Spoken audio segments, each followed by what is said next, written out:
អ្នកផ្សេងទៀតទៅកោះស្ងាត់ដើម្បីវឹកហាត់ជំនាញរស់រានមានជីវិតចំណែកគាត់វិញបែរជាប្រែក្លាយជីវិតរស់រាននៅទីហោស្ថានទៅជាការសម្រាប់លំហែកាយពេលឃ្លានក៏អាំងត្រីសមុទ្រព្រៃធម្មជាតិពីរបីក្បាលពេលស្រេកទឹកក៏បេះដូងស្រស់មួយផ្លែភ្លាមដើម្បីបំពេញជាតិទឹកពេលហូបជប់ឆ្អែតគ្រប់គ្រាន់ហើយថែមទាំងអាចហែទឹកនិងងូតទឹកសមុទ្រលេងយ៉ាងសប្បាយគាត់ឈ្មោះ James គាត់យកមកតែធ្នូមួយឈុតប៉ុណ្ណោះហើយសម្រេចចិត្តរស់រាននៅលើកោះស្ងាត់01នេះការងារដំបូងពេលជាប់នៅលើកោះគឺការស្វែងរកកន្លែងសង់ជំរកនៅលើកោះនេះដែរត្រាំងបានប្រទះឃើញត្រីកំពត់ហាលស្ងួតមួយក្បាលព្យួរនៅលើដើមឈើបើពិតជារកអាហារមិនបានមែនគឺអាចយកវាទៅស្លសុបបានយ៉ាងលឿន James បានជ្រើសរើសទីតាំងសាកសមមួយគាត់ចង់អង្រឹងមួយនៅចន្លោះដើមឈើពីរដើមបរិះបាត់ដៃទេម្នាក់នេះទីបំផុតក៏មានផ្ទះមួយនៅលើកោះស្ងាត់ចង់រស់រានមានជីវិតនៅលើកោះមានតែជំរកគឺមិនទាន់គ្រប់គ្រាន់ទេភារកិច្ចបន្ទាប់ដ៏សំខាន់បំផុតរបស់ James គឺការប្រមាញ់អាហារគាត់កាន់សន្ទូចទៅមាត់សមុទ្រគ្រាន់តែបោះសន្ទូចចុះភ្លាមក៏មានត្រីស៊ីនុយមើលទៅត្រីមួយក្បាលនេះមិនតូចទេវាលើសពីកម្លាំងគ្រប់គ្រងរបស់ James ទៅទៀ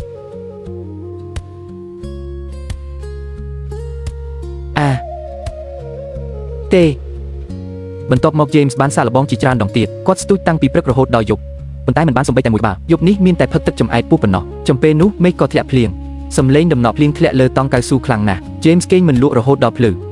ពេលភ្ញាក់ឡើងអង្រឹងក៏ទឹកជោកអស់ប៉ុន្តែគាត់គ្មានពេលមកអង្គុយសោកសៅទេគាត់ប្រញាប់កាន់សន្ទូចទៅមាត់សមុទ្រម្ដងទៀតដុំខ្មៅនៅតាមច្រាំងនោះគឺជាកម្មប្រមាសមុទ្រគួរឲ្យស្ដាយ James មិនចូលចិត្តញ៉ាំរបស់នេះទេនៅខាងមុខលេចចេញពុកខ្មៅមួយផ្ទាំងធំមើលទៅដូចជាភ្លៀងទៀតហើយ James ក៏ឈប់ស្ទូចត្រីហើយប្រញាប់ត្រឡប់ទៅជំរកវិញដើម្បីជប់ភ្លៀងពេលនេះភ្លៀងបានធ្លាក់ចុះមកយ៉ាងខ្លាំង James បានត្រឹមតែសំងងក្រោមអង្រឹងដោយសង្ឃឹមថាភ្លៀងនឹងឆាប់រាំងបន្ទាប់ពីអង្គុយអង្គុញអស់ជាច្រើនម៉ោងទីបំផុតភ្លៀងក៏រាំងសូម្បីតែទឹកភ្លៀងដែលត្រង់បានគាត់ក៏មិនហ៊ានផឹកច្រើនពេកដែរទើបតែ2ថ្ងៃសោះអ្វីដែលអាក្រក់ជាងនេះគឺមេឃចេះតែរលឹមការបូកថ្មពិលដែល James យកមកតាមសុទ្ធតែទឹកអស់គ្រឿងសមុទ្រមិនទាន់បានញ៉ាំផងបែរជាខូចថ្មពិលអស់រាប់ពាន់យន្តបាត់ទៅហើយពិតជាខាតបង់រហូតគ្មានសល់អ្វីមែនសំណាងល្អទីបំផុតព្រះអាទិត្យក៏បញ្ចេញពន្លឺ James សម្រេចចិត្តមុជទឹកប្រមាញ់ចំណីភ្លាមត្រឹមតែបន្តិចទៀតសោះក្នុងពេលស្ទាក់ស្ទើរមឹកក៏ព្រុសចេញទឹកខ្មៅមួយគំនរធ្វើឲ្យភ្នែក James ងឹតស្លុបភ្លាមអត់ឃ្លានអស់រយៈពេល2ថ្ងៃហើយគាត់ចង់តែស៊ីមឹកនេះទាំងរស់នៅក្រោមទឹកតែម្ដងនេះផ្ដល់ឲ្យ James នៅជំនឿចិត្តយ៉ាងខ្លាំងដើម្បីបន្តការរស់រានប៉ុន្តែប៉ុណ្ណឹងវានៅមិនទាន់គ្រប់គ្រាន់ទេ James បន្តកាន់លំពេងទៅប្រមាញ់ត្រីសមុទ្រមួយក្បាលហែកាត់ក៏ត្រូវគាត់ចាក់ចំបាត់ថ្ងៃនេះប្រមូលផលបានយ៉ាងច្រើនសន្ធឹកជីវិតតស៊ូរស់រានដ៏លំបាកនៅលើកោះទីបំផុតក៏មានការផ្លាស់ប្ដូរការប្រមាញ់លើកនេះគាត់ចាប់បានមឹកមួយក្បាលនិងត្រីក្រហមមួយក្បាលបើញ៉ាំអស់ប្រកាសជាឆ្អែតមិនខាន James ប្រញាប់ប្រមូលអស់មួយគំនរថ្ងៃនេះទាំងត្រីនិងមឹកនឹងត្រូវយកទៅអាំងគាត់រើសសំឡេងស្ងួតបន្តិចមកធ្វើជាជំរកបង្កាត់ភ្លើងដោយប្រើដំបងគូបង្កាត់ភ្លើងហើយយ៉ាងលឿនក៏បង្កាត់ភ្លើងបានសម្រេចក្នុងពេលរងចាំអស់ឆេះជាងមួយ James ចាប់ផ្ដើមរៀបចំគ្រឿងផ្សំព្រួយត្រីដែលកាត់ចេញអាចយកទៅធ្វើនុយស្ទូចបានចំណែកធ្មេញនៅត្រង់មាត់មឹកត្រូវតែបោះចោលរស់នៅលើកោះស្ងាត់ជាច្រើនឆ្នាំបានធ្វើឲ្យ James ស្ទាត់ជំនាញក្នុងការរៀបចំអាហារគ្រាន់តែធ្វើប៉ុន្មានកាយវិការក៏រួចរាល់ James ទៅរកមែកឈើមួយទៀតមឹកត្រូវតែដោតចង្កាក់អាំងទើបឆ្ងាញ់ញ៉ាំមឹកបើមិនដោតចង្កាក់ទេរសជាតិនឹងថយចុះពាក់កណ្ដាល James ដាក់មឹកលើចង្ក្រានធ្យូងដើម្បីអាំងការអាំងមឹកក៏ត្រូវការបច្ចេកទេសដែរបើអាំងយូរពេកវានឹងស្វិតដូចកៅស៊ូបើអាំងមិនឆ្អិនល្អវានៅតែឆ្អាបបន្ទាប់ពីមឹកឆ្អិន James បន្តដាក់ត្រីចូលអាំងញ៉ាំមឹកអស់ហើយក៏ញ៉ាំត្រីអាំងបន្តសូម្បីតែភោជនីយដ្ឋានកាយ5ក៏មិនប្រកាសថាចិត្តចង់ដូចគាត់ដែរមឹកអាំងហុយផ្អែមលីឡំជាមួយទឹកក្រូចឆ្មាបន្តិចរោយគ្រឿងទេសធ្វើខ្លួនឯងបន្តិចពីលើខាំមួយម៉ាត់មឹកស្រួយស្វិតឆ្ងាញ់អស្ចារ្យ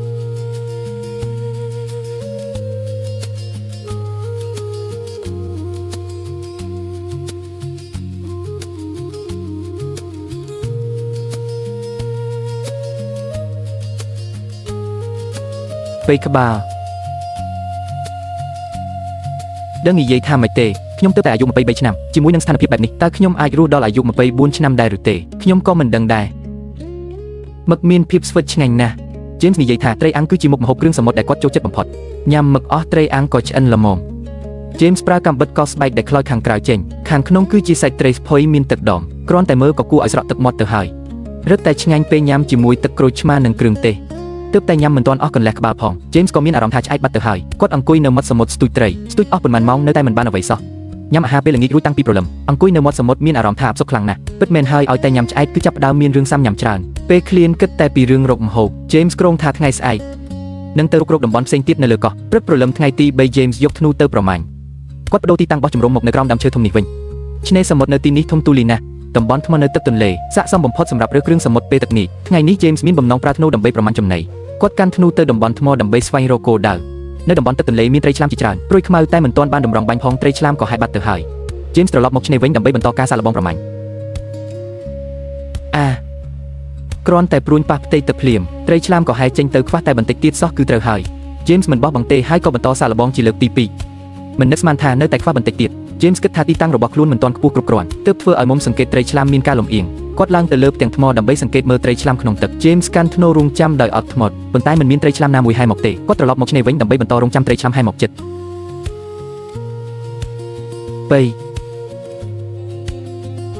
ភាពរហ័សរហួនរបស់ត្រីឆ្លាមលើសពីការស្មានរបស់ James ឆ្ងាយណាស់ទោះបីជាមានឱកាសច្រើនគាត់នៅតែមិនអាចបាញ់ត្រូវ James ត្រូវតែរកបន្ទះស្នោមួយដើម្បីហាត់បាញ់អូព្រះអើយគ្រាន់តែឃ្លាតឡើងលើបន្តិចត្រូវហើយគឺអញ្ចឹងឯងប៉ុន្តែត្រូវបាញ់ដល់ទៅ4ដងទើបអាចត្រូវ1ដង James មានអារម្មណ៍ថាបច្ចេកទេសរបស់ខ្លួនស្ទើរតែឈានដល់កម្រិតស្ទាត់ជំនាញហើយគាត់ក៏កាន់ធ្នូម្ដងទៀតបន្តឈរនៅលើផ្ទាំងថ្មដើម្បីរង់ចាំត្រីឆ្លាមលេចចេញមកមិនត្រឹមតែប្រមាញ់ត្រីឆ្លាមមិនបានថែមទាំងដួលមួយព្រុសយ៉ាងជឿចាប់ទៀតម្រាមដៃត្រូវធ្ងន់ការធ្ងន់មុតដាច់មួយធ្នេរការដួលលើកនេះបើមិនរហែកខោទេក៏ចាត់ទុកថាសំណាងហើយពិតជាឈឺពេញខ្លួនមែនប៉ុន្តែ James នៅតែមិនបោះបង់ឡើយគាត់នៅតែចង់បន្តប្រើធ្នូនិងព្រួយដើម្បីប្រមាញ់ភ្លៀងធំមួយមេកំពុងតែខិតជិតមកដល់ផ្ទៃសមុទ្រក៏ចាប់ផ្ដើមមានរលកតូច James នៅតែមិនទាន់ប្រមាញ់បានអាហារមុនពេលមេឃភ្លៀងគាត់អង្គុយផ្អែកក្បែរផ្ទាំងថ្មជ្រកភ្លៀងមើលទៅរៀងគួរឲ្យអាណិតបន្តិចពេលនេះគាត់ស្រាប់តែនឹកឃើញដល់ឃ្លាមួយនៅក្នុងរឿងណាចាត់ទី2 Natrapi ស្នារបស់យើងគឺយើងជាអ្នកកំណត់មិនមែនព្រះទេ James ក៏កាន់ធ្នូឡើងដើម្បីហាត់បាញ់កណ្ដាលភ្លៀងបន្ទាប់ពីភ្លៀងរាំងដប់តែនៅនឹងដីអាចត្រងទឹកភ្លៀងបានគួរសម James មិនមានការស្អប់ខ្ពើមអ្វីឡើយក៏ផឹកសាកល្បងភ្លាមរសជាតិឆ្ងាញ់ណាស់ដូចជាទឹកបរិសុទ្ធអញ្ចឹង James ត្រឡប់មកឆ្នេរវិញដើម្បីបន្តប្រមាញ់ត្រីឆ្លាម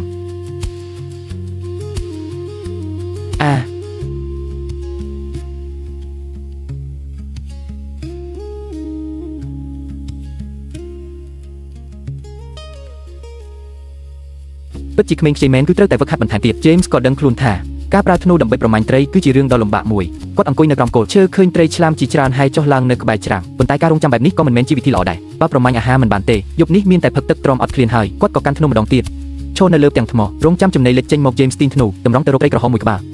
គួរឲ្យស្ដាយដែលនៅតែមិនអាចបាញ់ត្រូ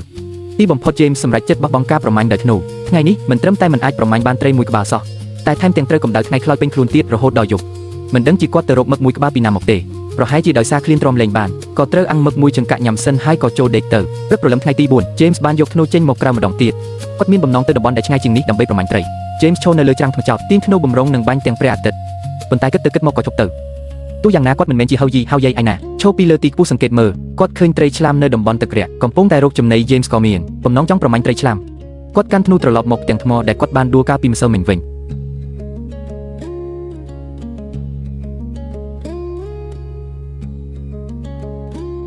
James បាញ់ជាប់គ្នាជាច្រើនគ្រាប់ប៉ុន្តែនៅតែមិនអាចត្រូវត្រីសំបីតែមួយក្បាលស័ក្តិសមជាស្ដេចមហាសមុទ្រមែនប្រតិកម្មរបស់ត្រីឆ្លាមពិតជាលឿនណាស់បើមិនអាចប្រមាញ់ត្រីឆ្លាមក្នុងសមុទ្របានទេ James ក៏បដូរទៅរកត្រីដែលជាប់នៅតាមជំហុកវិញគាត់ដើរពិនិត្យមើលរាល់ជំហុកទឹកនៅលើផ្ទាំងថ្មក្រែងលោមានត្រីអភ័ព្វណាមួយជាប់នៅទីនោះសំណាងល្អដែលពិតជាមានមួយក្បាលត្រូវបានគាត់រកឃើញមែននៅសល់មួយក្បាលទៀតចាប់បានហើ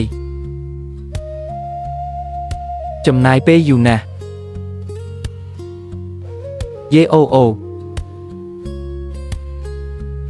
ត្រីមួយក្បាលនេះបានជាប់នៅក្នុងចន្លោះចង្អៀតមិនអាចគេចផុតពីព្រួញរបស់ James ឡើយទីបំផុតគាត់ក៏ទទួលបានជោគជ័យម្ដងត្រីមួយក្បាលនេះធំគួរសមទោះបីជាមិនទាន់គ្រប់គ្រាន់ដើម្បីញ៉ាំឲ្យឆ្អែតតែក៏មិនដល់ថ្នាក់ត្រូវអត់ឃ្លានដែរអត់ឃ្លានពេញមួយថ្ងៃទីបំផុតក៏អាចធ្វើអាហារថ្ងៃត្រង់បានហើយពេលយកត្រីមកច្រាំងដើម្បីរៀបចំ James ក៏ប្រទះឃើញក្តាមមួយក្បាលដោយចៃដន្យកំពុងវាមហូបចូលមកដល់កន្លែងទៅហើយមិននឹងអាចរំលងបានប៉ុន្តែជាក់ស្ដែង James បែរជាចាប់ក្តាមនោះមិនបានទៅវិញត្រឡប់មកឆ្នេរវិញគាត់ដាក់ត្រីនៅលើផ្ទាំងថ្មរួចក៏ចាប់ផ្ដើមរៀបចំចង្ក្រានដើម្បីចម្អិនអាហារថ្ងៃត្រង់សម្បកដូងស្ងួតគឺជាសម្ភារៈបង្កាត់ភ្លើងដ៏ល្អបំផុតនៅលើកោះស្ងាត់គាត់រៀបដុំថ្ម2 3ដុំធ្វើជាចង្ក្រានបន្ទាប់មកមិនដឹងជាទៅរកផ្លែដូងមកពីណាទេបន្ទាប់មកគឺឈុតបង្កាត់ភ្លើងទាំង3ជំរោះបង្កាត់ភ្លើងសម្លេងនឹងមានដំបងគូបង្កាត់ភ្លើងការបង្កាត់ភ្លើងគឺងាយស្រួលណាស់បន្ទាប់ពីរៀបចំចង្ក្រានរួច James ក៏សង្កេតឃើញថាទឹកចូលកំពុងតែកើនឡើងយ៉ាងលឿនពេកកំពុងរៀបចំត្រីបើគ្រាន់តែយឺតបន្តិចទៀតទឹកសមុទ្រនឹងលិចទាំងថ្មនេះមិនខានបន្ទាប់ពីវះពោះធ្វើត្រីឲ្យស្អាតគាត់ក៏ដោតចង្កាក់រួចដាក់អាំងនៅលើចង្ក្រានធ្យូងពេលអាំងត្រីមិនកោសស្រកាចេញក៏មានប្រយោជន៍ដែរស្រកានឹងការពារសាច់ត្រីរក្សាសំណើមទុកជួយឲ្យត្រីអាំងផុយឈ្ងុយនិងមានទឹកដមជាងមុនមិនយូរប៉ុន្មានត្រីក៏ឆ្អិន James បកស្បែកត្រីចេញរោយគ្រឿងតិចធ្វើខ្លួនឯងនឹងច្របាច់ទឹកក្រូចឆ្មាបន្ថែមរួចក៏ចាប់ផ្ដើមញ៉ាំមើលនេះចុះញ៉ាំត្រីអាំងរួចគាត់កាប់ដូងមួយផ្លែទៀតដើម្បីកុំឲ្យទ្រលាន់នៅពេលនេះគ្មាននរណាម្នាក់ចេះរីករាយនឹងជីវិតជាង James ទេ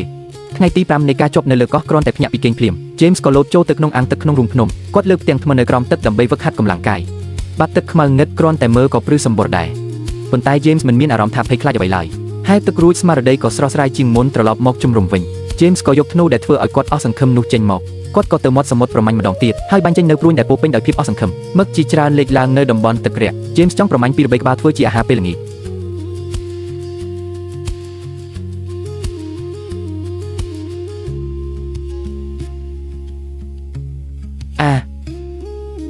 បន្ទាប់ពីបាញ់ជាច្រើនដងជាប់គ្នាទីបំផុតគាត់ក៏បាញ់ត្រូវមឹកមួយក្បាល James ប្រញាប់ប្រមូលស្មារតីឡើងវិញអាហារពេលល្ងាចថ្ងៃនេះមានហើយគាត់រៀបចំមឹកនោះរួចដាក់នៅលើច្រាំងបន្ទាប់មកបន្តប្រមាញ់មឹកជាច្រើនក្បាលទៀតប៉ុន្តែមេឃកាន់តែងឹត James មើលមិនសូវច្បាស់នៅក្នុងទឹកទាំងស្រុង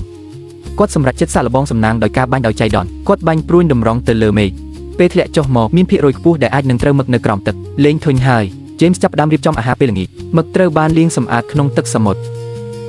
ពេលមេឃងឹត James បានបង្កាត់ភ្លើងមួយគំនរនៅមាត់សមុទ្រក្នុងពេលរងចាំអស់ចេះជាមួយគាត់ក៏រៀបចំមឹកប៉ុន្តែសាច់វាមិនសូវមានច្រើនទេទោះយ៉ាងនេះក្តីក៏វាគ្រប់គ្រាន់ដើម្បីទ្រទ្រង់ជីវិតនៅលើកោះស្ងាត់ James ដុតមឹកនឹងឈើរួចដាក់អាំងផ្ទាល់នៅលើភ្លើងមឹកដែលអាំងផ្ទាល់នៅលើភ្លើងគឺខុសគ្នាឆ្ងាយពីមឹកដែលអាំងនៅលើជុំវិធីធ្វើបែបនេះពិតជាខ្ជិះខ្ជាយគ្រឿងសំណាក់គាត់កាន់មែកឈើដែលកំពុងឆេះហើយបង្វិលជារង្វង់ជាប់ជានិច្ចដោយការព្យាយាមធ្វើឲ្យមឹកមានរសជាតិឆ្ងាញ់ជាងមុនបន្ទាប់ពីអាំងលើភ្លើងខ្លាំងជាង10នាទីផ្ទៃខាងក្រៅរបស់វាក៏ស្ងួតខ្លោចភ្លើងខ្លាំងបានដុតបំផ្លាញខ្លាញ់នៅលើផ្ទៃមឹកអស់បើចេះតែញ៉ាំរបៀបអាំងបែបនេះញឹកញាប់វានឹងអាចមានហានិភ័យប៉ះពាល់ដល់សុខភាព James ប្រើកាំបិតកាត់មឹកដែលរឹងដូចបាតស្បែកជើងគ្មានទាំងពណ៌សម្បុរនិងរសជាតិ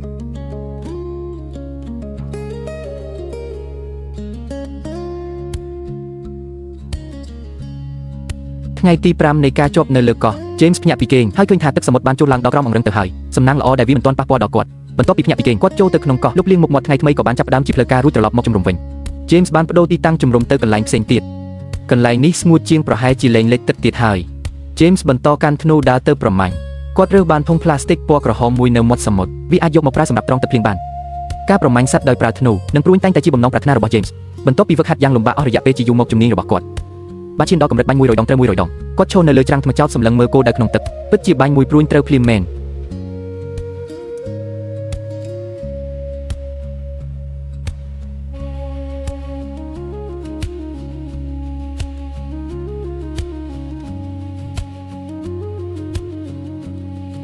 ត្រឹមតែក្នុងរយៈពេល1នាទីប៉ុណ្ណោះ James បានបាញ់ត្រូវជាប់គ្នាប្រមាញ់បានមឹក2ក្បាលនៅពេលនេះគាត់ពោពេញដោយទំនុកចិត្តនិងបានខ្លាយជាសុបិនអាក្រក់របស់សត្វមឹកស្ទើរតែឲ្យតែឃើញមួយណាគឺបាញ់ត្រូវមួយនោះតែម្ដងថ្ងៃនេះប្រមូលផលបានមិនតិចទេគាត់ប្រមាញ់បានមឹករាប់គីឡូយ៉ាងងាយស្រួលបើហៅស្ងួតធ្វើជាមឹកហើយគឺអាចញ៉ាំបានពេញមួយខែការរៀបចំមឹកគឺសាមញ្ញណាស់គ្រាន់តែយកគ្រឿងក្នុងចេញជារួចរាល់បន្ទាប់ពីរៀបចំរួចមិនដឹងជាគាត់ទៅរកបានផ្លែឈើព្រៃមកពីណាបន្ថែមទេ James រៀបដុំថ្មធ្វើជាចង្ក្រានភ្លើងមួយនៅមាត់សមុទ្រនៅតែជារូបមន្តចាស់នៅតែជារសជាតិដែលធ្លាប់ស្គាល់ទោះបីជាមានតែកេះក៏ដោយប៉ុន្តែគាត់នៅតែចូលចិត្តប្រើដំបងគូបង្កើតភ្លើងដើម្បីឲ្យមើលទៅមានវិជ្ជាជីវៈស័ក្តិសមជាចុងភៅអាំងសាច់លេខ1ប្រចាំកោះ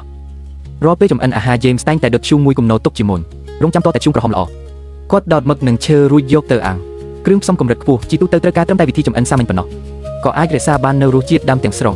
ថ្ងៃនេះគាត់បានញ៉ាំមឹកអាំងពីចង្កាក់ក្រៅពីនេះនៅមានម្នះព្រៃមួយផ្លែទៀតទោះបីជាមិនទាន់ទុំល្អតែក៏មានរសជាតិផ្អែមគ្រប់គ្រាន់ហើយ James ថែមទាំងរើបានកញ្ចប់គ្រឿងទេសមួយទៀតថ្ងៃនេះពិតជាអាហារមួយពេលយ៉ាងបរិបូរណ៍មែនមឹកត្រូវបានអាំងឆ្អិនយ៉ាងលឿន James ហែកសាច់មឹកមួយដុំជ្រលក់ជាមួយគ្រឿងទេសមានរសជាតិឆ្ងាញ់ឈ្ងុយអស្ចារ្យ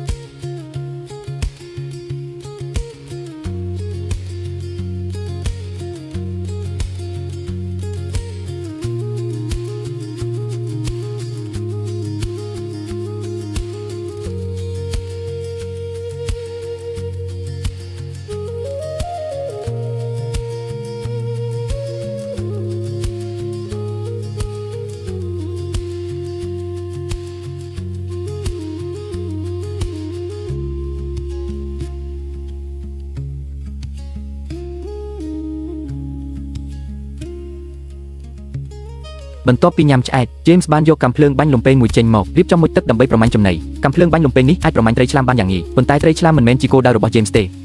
ចំពេលនោះមានត្រីតូចមួយក្បាលហែកកាត់ James លើកកាំភ្លើងតម្រង់បាញ់ភ្លាម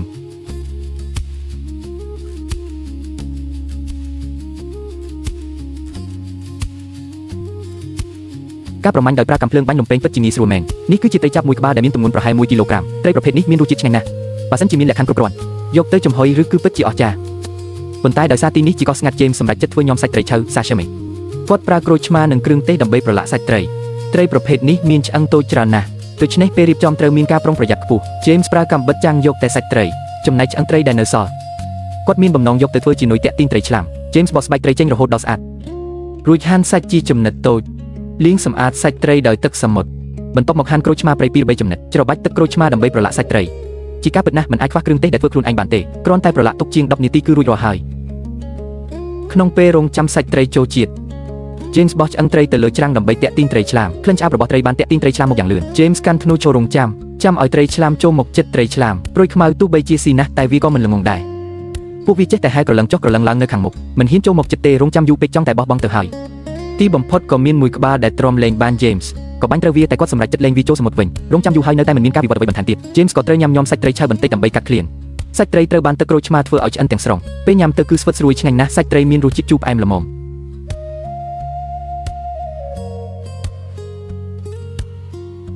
វ៉ាវ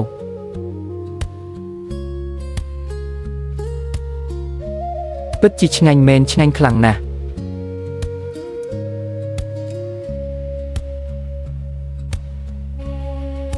ថ្ងៃទី6នៃការជាប់នៅលើកោះស្ងាត់ការងារដំបូងបន្ទាប់ពីភ្ញាក់ពីគេងគឺការស្វែងរកទឹកសាបនៅលើកោះមានដាំដូងជាច្រើនដាំគួរសមប៉ុន្តែត្រូវឡើងកម្ពស់ប៉ុន្មានម៉ែត្រទើបអាចបេះដូងបានផ្លែដូងសន្ធឹកសន្ធាប់ប៉ុន្តែរាល់ដង James បេះតែមួយផ្លែប៉ុណ្ណោះផ្លែផ្សេងទៀតខុសពីដូងធម្មតា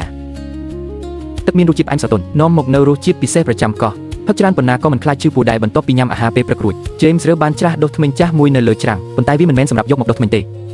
គឺគ្រាន់តែសម្រាប់កាន់លេងប៉ុណ្ណោះភ្លាមនោះគាត់ក៏យកធ្នូមួយទៀតចេញមកតែវាគឺជាធ្នូមាស Compound Bow មានអានុភាពខ្លាំងជាងធ្នូមុនរាប់សិបដងប្រើធ្នូមាសនេះដើម្បីប្រមាញ់ James ជឿជាក់ថាខ្លួននឹងអាចសម្រេចបានលទ្ធផលល្អនឹងឈានទៅមុខបានឆ្ងាយជាងនេះមុនពេលចាប់ផ្ដើមប្រមាញ់ជាផ្លូវការគាត់ចង់សាកល្បងកម្លាំងរបស់ធ្នូនេះសិនគាត់យកបន្ទះអេប៉ុងតូចមួយមកធ្វើជាស៊ីបឈរនៅចម្ងាយ2-30ម៉ែត្ររួចទាញធ្នូតម្រង់បាញ់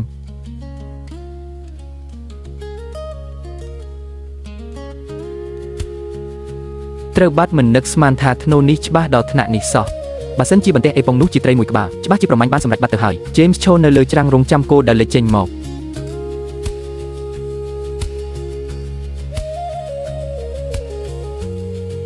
ហាអូយនិយាយលេងមែនទេអស់ចាណាស់ James ប្រមាញ់បានត្រីកន្ទុយវែងដែលមានដងខ្លួនស្ដើងមួយក្បាលទោះបីជាមានចំណែកនៃសំណាងខ្លះក៏ដោយប៉ុន្តែវាក៏បានបញ្ជាក់ពីអានុភាពរបស់ធ្នូមាសនេះដែរ James ពិតជាលងកប់ក្នុងក្តីរំភើបដែលប្រមាញ់បានចំណេញមែនគាត់មិននឹកស្មានថាធ្នូមាសនេះពូកែយ៉ាងនេះសោះព្រួយមិនបានបាញ់ចំកន្លែងស្លាប់ដូច្នេះត្រីនៅតែបំរះព្រោះការឈឺចាប់ James ក៏បញ្ចប់ជីវិតវាយ៉ាងលឿនអាហារពេលល្ងាចថ្ងៃនេះមានហើយត្រីកន្ទុយវែងនេះប្រៀបបាននឹងសាច់ចង្កាក់ដែលចេះហែទឹកអញ្ចឹងទោះបីជាទំហំមិនធំប៉ុន្តែពេលអាំងឡើងគឺឈ្ងុយណាស់ផ្ទៃមេឃនៅលើកោះប្រែជាងងឹតអាប់អួរភ្លៀងធំមួយមេឃកំពុងតែបោកបក់មកយ៉ាងលឿន James អង្គុយនៅក្រោមគល់ឈើដើម្បីជ្រប់ភ្លៀងនៅលើកោះមកលឿនហើយក៏រាំងទៅវិញលឿនដែរ James ចេញទៅមាត់ច្រាំងដើម្បីធ្វើត្រីក្លិនឆ្អាបបានតាក់ទាញត្រីមកកាន់តែច្រើនគាត់ប្រញាប់កាន់ធ្នូចាប់ផ្ដើមប្រមាញ់បន្តគួរឲ្យស្ដាយដែលលើកនេះសំណាងមិនញឹមដាក់ប៉ុន្តែ James មិនបោះបង់ទេគាត់បន្តកាន់ធ្នូរងចាំគោដែលលេចចេញមកព្រួញទី1បាញ់ខុសគាត់ប្រញាប់បាញ់បន្ថែមព្រួញទី2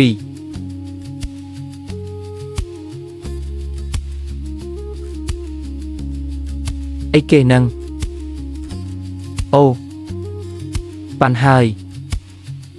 James បានប្រមាញ់បានត្រីធំមួយក្បាលព្រួញនៅតែមិនបានបាញ់ចំកន្លែងស្លាប់ប្រសិនបើត្រីពន់មាសដ៏ធំនេះចេះនិយាយច្បាស់ជាសួរនាំ James មួយចាស់ដៃមិនខាន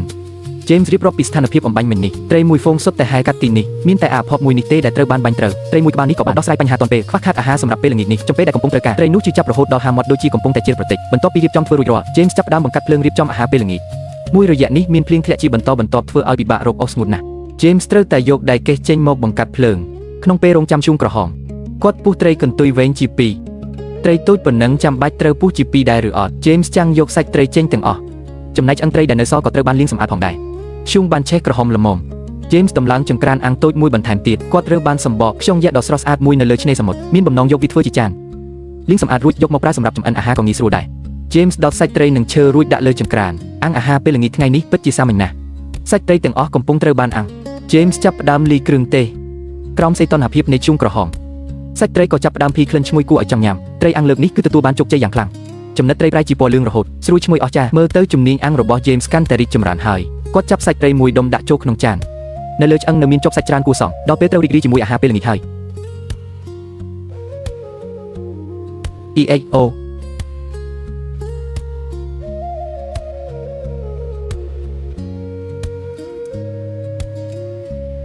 ពិតជាមិនគួរឲ្យជឿសោះ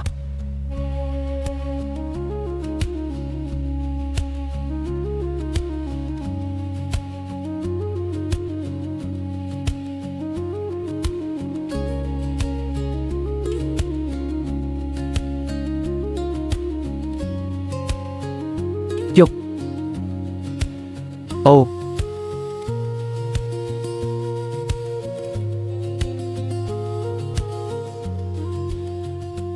ញ៉ាំឆ្អែតហើយនៅលើកោះក៏គ្មានគួរតែឆាប់ចូលគេងទៅថ្ងៃទី7នៃការជប់នៅលើកោះការងារដំបូងរៀងរាល់ព្រឹកគឺនៅតែជាការប្រមាញ់អាហារថ្ងៃនេះ James បន្តសាកល្បងប្រមាញ់ដោយប្រើធ្នូត្រីឆ្លាមព្រួយខ្មៅមួយក្បាលហែកាត់ពីមុខ James ទាញធ្នូបាញ់ប៉ុន្តែនៅតែមិនអាចប្រមាញ់ត្រីឆ្លាមបាន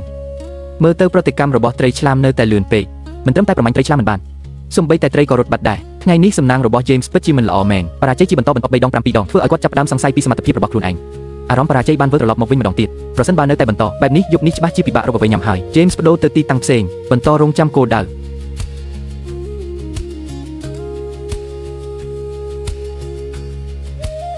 ស្អាតណាស់អូអ្វីទៅមើលនោះចោះអូបានហើយទេហេតុអ្វីមិននឹកស្មានថាគាត់ពិតជាប្រមាញ់បានត្រីមួយក្បាលមែនត្រីមួយក្បាលនេះរាងធំគួរសមល្មមឲ្យ James ញ៉ាំឆ្អែតបានមួយពេល James យកជ័យផុនត្រឡប់មកជំរុំវិញដកកាំបិតចាស់ជាកេរដំណែលគ្រួសាររបស់ខ្លួនចេញមករួចវះពោះត្រីយកគ្រឿងក្នុងចេញអស់ជាការស្រែកឃើញថានៅព្រលឹមនៅឡើយ James នៅចង់សាកល្បងប្រមាញ់ត្រីឆ្លាមមួយក្បាលទៀតនៅតាមមាត់ច្រាំងមានត្រីឆ្លាមជាច្រើនប៉ុន្តែរាល់ដងតែងតែខ្វះបន្តិចបន្តួចជានិច្ចសម្បកខ្យងយ៉ាងនេះគឺស័ក្តិសមជាមួយត្រីនេះណាស់ James មានបំណងប្រើសម្បកខ្យងចាប់ត្រីរួចយកទៅអាំងជាមួយគ្នា